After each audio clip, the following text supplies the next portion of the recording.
అతిపెద్ద షాపింగ్ ప్రపంచం సిఎంఆర్ మన మచిలీపట్నంలో ప్రముఖ సినీ తారలచే నవంబర్ 20న గొప్ప ప్రారంభం. అందరికీ నమస్కారం. ఈ రోజు వచ్చిన అందరికీ ధన్యవాదాలు. నాకు ఈ ఆపర్చునిటీ ఇచ్చిన అండర్ 18 సీఎం సాయివర్ధన్ గారికి, రూలింగ్ గ్రీన్ పార్టీకి, మిస్టర్ నోబడీకి అండ్ అండర్ 18 వరల్డ్కి నా కృతజ్ఞతలు. నేను మాటిస్తున్నాను, ఎలాంటి పార్షాలిటీ లేకుండా ఆపోజిషన్ అండ్ రూలింగ్ పార్టీని ఒకేలా చూస్తాను. Every decision I take here today will be for the betterment of the House and the under 18 world. Now we would like to begin. I please request our Honorable under 18 CM Sai Vardhan to give us his opening address.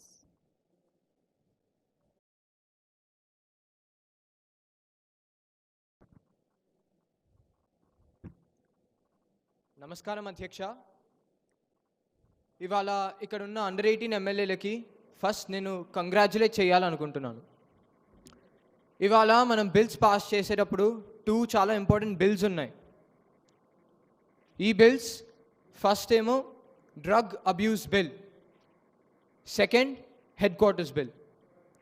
ఈ bills మనం under 18 అసెంబ్లీలో pass చేసేటప్పుడు, discuss చేసేటప్పుడు, debate చేసేటప్పుడు ఒకటి గుర్తుపెట్టుకోవాలి. మనం ఇవాళ ఏం బిల్స్ పాస్ చేస్తున్నామో అండర్ 18 సిటిజన్స్ వాళ్ళ లైఫ్స్లో మార్చుతుంది, వాళ్ళ లైఫ్స్ మార్చుతుంది.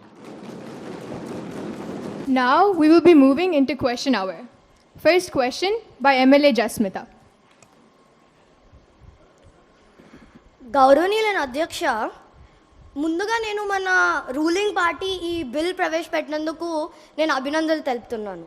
కానీ ఇప్పుడు పాయింట్కి వస్తే మన తెలంగాణ ఒలింపిక్స్లో ఎన్ని మెడల్స్ గెలిచిందో తెలుసా? 2024లో 0, 100కి 100 సార్లు 0. మన ఆర్యభట్ట కనిపెట్టిన సంఖ్యతో సమానం. సరే మెడల్స్ రాలేదు, పోనీ వదిలేద్దాము అంటే అసలు ఎంతమంది పాల్గొన్నారో కూడా తెలియదు. మన ప్రభుత్వం ఏం చేస్తుంది? గాజులు తొడుక్కుని ముద్దమందారం serial చూస్తుందా? I demand the ruling party to answer what will be their next plans for the Olympics. Thank you. I request MLA Meda to please answer the question. Respected speaker, permission to speak. Go ahead. मेरे ख्याल से opposition चाहते हैं कि Virat Kohli swimming करने लग जाए. नहीं, मैं चाहता हूं कि हमारे ऑपोजिशन लीडर यूएस जाके पूछे कि उन्होंने कितने क्रिकेट वर्ल्ड कप जीते हैं, या यूके ने कितने कबड्डी चैंपियनशिप जीते हैं. ऐसा नहीं है कि हम कोशिश नहीं कर रहे हैं, हम जरूर कर रहे हैं, परंतु ये हमारी ताकत नहीं है. लेकिन ये मेरा वादा है कि अगले ओलंपिक्स में भारत मेडल लाएगा. We will bring home the medals. Now I would like to speak on behalf of our under 18 Chief Minister Vardhan and our Chief Motivator Shri Revant Reddy Garu. Hyderabad में रोज हर एक दिन नए से नए स्पोर्ट्स स्टेडियम बन रहे हैं और sports facilities have been improving day by day. और हमारे ऑपोजिशन लीडर अगर इंस्टाग्राम रील्स छोड़ के कभी न्यूज भी देख लिया करे, तब उनको पता रहेगा कि नवंबर में एक सीएम कप भी आने वाला है. Yes, there is going to be a CM cup in November and we are also organising the under 18 Olympics with the help of Telangana state authority. तो फिजिक्स और सोशल साइंस ट्यूशन जाने के बगैर अगर हम ओलंपिक्स में भी पार्टिसिपेट करें तो it will mean a lot to the sports of India as well.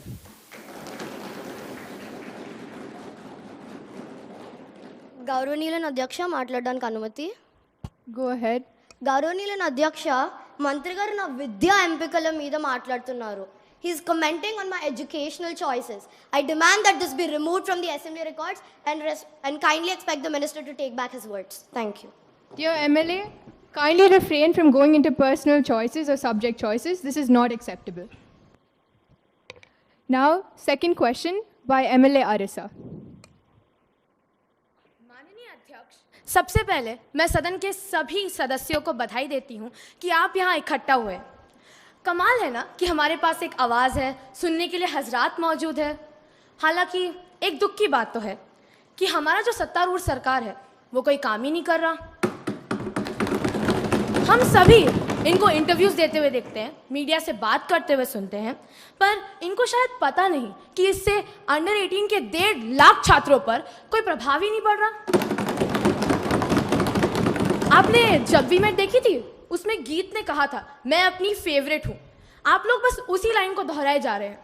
तो मैं हमारे सत्तारूढ़ सरकार से ये पूछना चाहती हूँ कि आपका विजन क्या है, इनकी ज़रूरतें क्या है, ये क्या करना चाहते हैं हमारे अंडर 18 के 1.5 लाख छात्रों के लिए। धन्यवाद।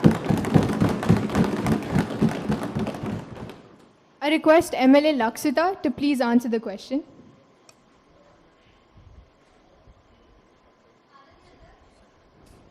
अगर हमारी माननीय सदस्य ने सच्ची में हमारे इंटरव्यूज में ध्यान दिया होता, हमारे चेहरों पर ना जाकर, हमारे चेहरों को ना देखकर हमारी बातों पर ध्यान दिया होता, तो उन्हें पता चलता कि हम क्या कर रहे हैं।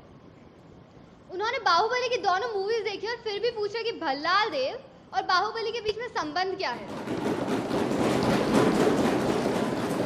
आपके द्वारा मैं हमारी सदस्य से पूछना चाहूंगी कि हम अभी कहाँ बैठे हैं अंडर 18 असेंबली में, हम कर क्या रहे हैं, बिल्स पास कर रहे हैं।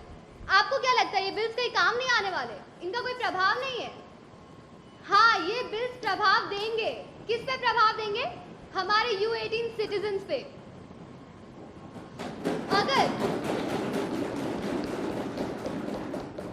अगर आपने उन इंटरव्यूज में ध्यान दिया होता तो आपको पता रहता, लेकिन कोई बात नहीं, मैं फिर से दोहरा लेती हूँ।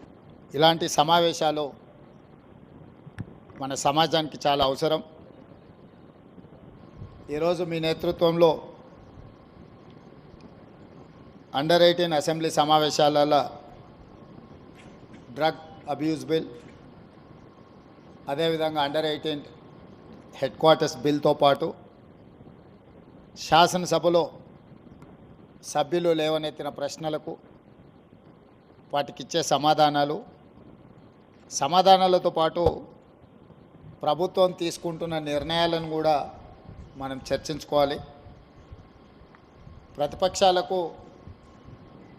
ప్రశ్న అడగడం, ప్రభుత్వాన్ని నిలదీయడం అనేది వాళ్ళ బాధ్యత. ప్రజాస్వామ్యంలో speaker right hand side treasury benches ఉంటాయి, left hand side opposition benches ఉంటాయి. Leader of opposition, leader of the house ఇద్దరికీ ఈక్వల్ ఆపర్చునిటీస్ ఉంటాయి. Leader of the opposition issues లేవనెత్తడానికి ఎప్పుడైనా వారు చేయెత్తినప్పుడు స్పీకర్ గారు వారికి మాట్లాడడానికి, ప్రశ్నించడానికి అవకాశం ఇవ్వాలి. అదే సందర్భంలో లీడర్ ఆఫ్ ద హౌస్ బాధ్యతాయుతంగా ప్రభుత్వం యొక్క విధానాలను చెప్పాలి. ప్రధానంగా సభను నడిపించే బాధ్యత లీడర్ ఆఫ్ ది హౌస్ మీదనే ఉంటుంది.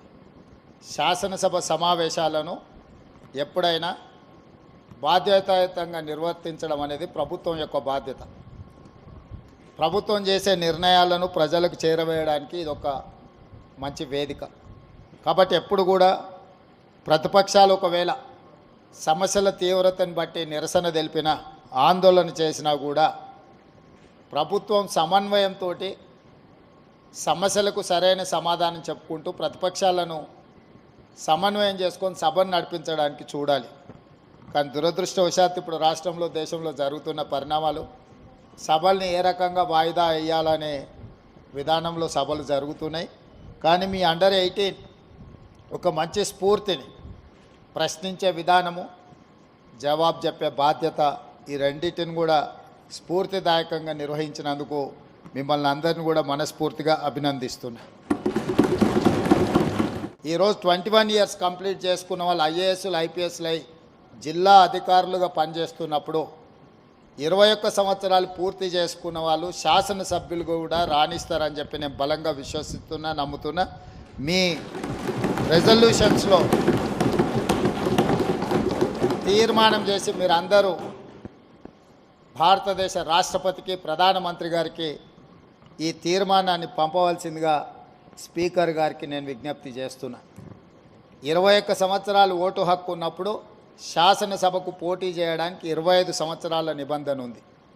ఓటు హక్కు 18 సంవత్సరాలకు తగ్గించినప్పుడు 25 సంవత్సరాలకు పోటీ చేసే నిబంధనను 21 సంవత్సరాలకు తగ్గించడం ద్వారా యువతకు మరింత ప్రాతినిధ్యము చట్టసభలల్లో ముఖ్యంగా శాసనసభలో అవకాశం కల్పిస్తే మీ యువతకు అవసరాలు ఏముంటాయి, అవి స్పోర్ట్స్ రిలేటెడా, ఎడ్యుకేషన్ రిలేటెడా, ఎంప్లాయ్మెంట్ రిలేటెడా, మిగతా ఇష్యూస్ని అన్నిటిని కూడా సభలో చర్చించడానికి అవకాశం ఉంటుంది. కాబట్టి ఈ రెజల్యూషన్ కూడా ఈ మాక్ అసెంబ్లీలో పాస్ చేసి మీరు ఈ సభను జరిపిన విధానాన్ని, ఈ సభలో చేసిన తీర్మానాలను రాష్ట్రపతికి పంపిస్తే తప్పకుండా వచ్చే పార్లమెంట్ సమావేశాల్లో ఈ అంశాన్ని ప్రస్తావించాల్సిందిగా ఈ తెలంగాణ నుంచి ప్రాతినిధ్యం వస్తున్న పార్లమెంట్ సభ్యులకు కూడా మీరు ఈ లేఖ ఇవ్వండి. తప్పకుండా పార్లమెంట్లో వాళ్ళు లేవనెత్తడానికి అవకాశం వస్తుంది అని సూచన చేస్తూ ఇంత మంచి సమావేశాన్ని ఏర్పాటు చేసి